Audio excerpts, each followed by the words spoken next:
Has the London conference been a success for Afghanistan?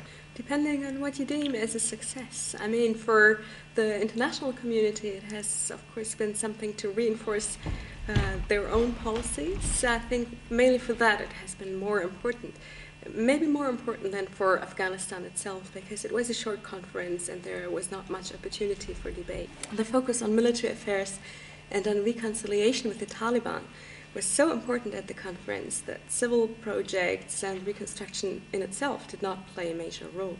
What do you think of the program to reintegrate and buy off Taliban militias that was a major focus of the London conference?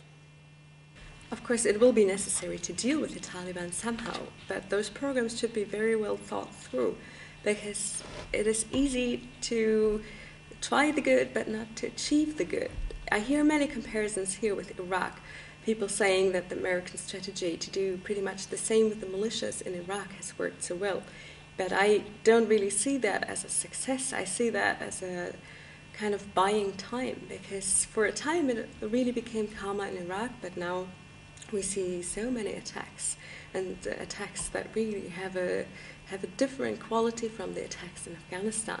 And therefore, it is very dangerous to rely on such a program that has been working for a short term only and praise this as a model for Afghanistan. The Bell Foundation has called for a new strategy for Afghanistan. What are some of your concrete suggestions? Well, if you look at it from the point of view what we really would need to have a functioning state, of course there is a lot of room for improvement. At the moment, everybody is looking at the security situation and trying to find a way to stabilize the country, but of course we need strategies what to do when we have achieved that. We need a functioning administration, for example. We still don't have really a well-functioning legal system, which also would be necessary, and therefore we should focus on that, like the administrative part on the one hand. Then, of course, employment is a big question for many people in Afghanistan. Unemployment rates are high, and of course Afghans are haunted by the question, how do they provide food to their families, how do they make their own living?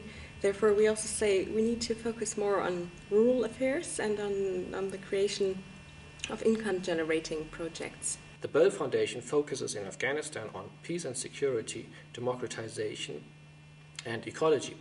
How do you do that?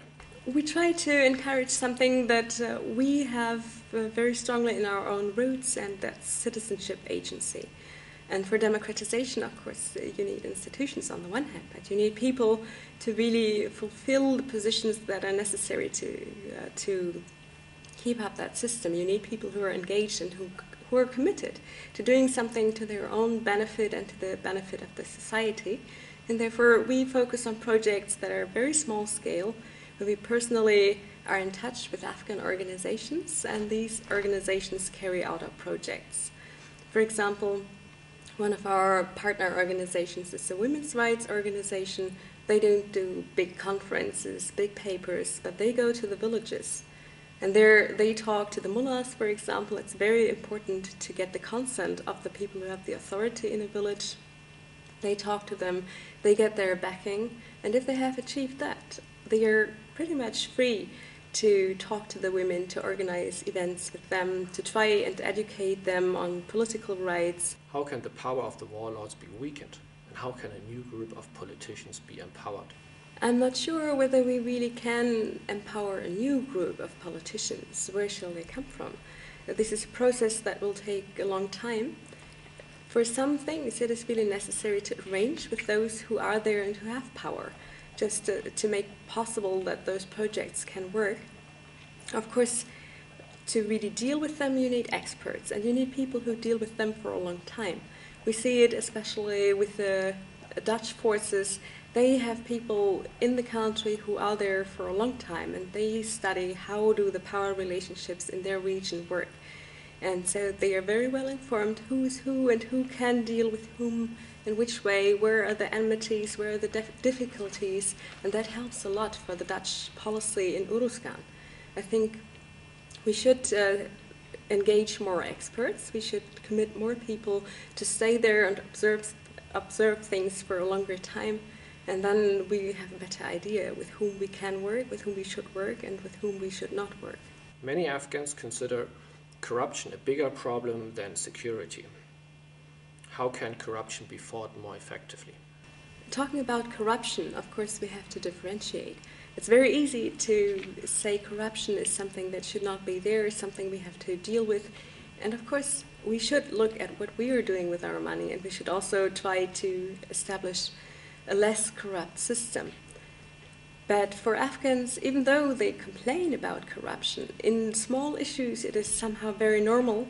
It is accepted as a kind of service fee that you pay for some issues. And therefore we can't find an encompassing strategy against corruption. Corruption is difficult, however, because it is connected to security. A lot of the money that disappears through corruption then reappears in form of financing militias. A lot of that money also leaves the country, so it is something that is withdrawn from reconstruction efforts. So we need to look into the spheres of corruption. We need to figure out how much money is disappearing where and in which way this turns out to be another problem.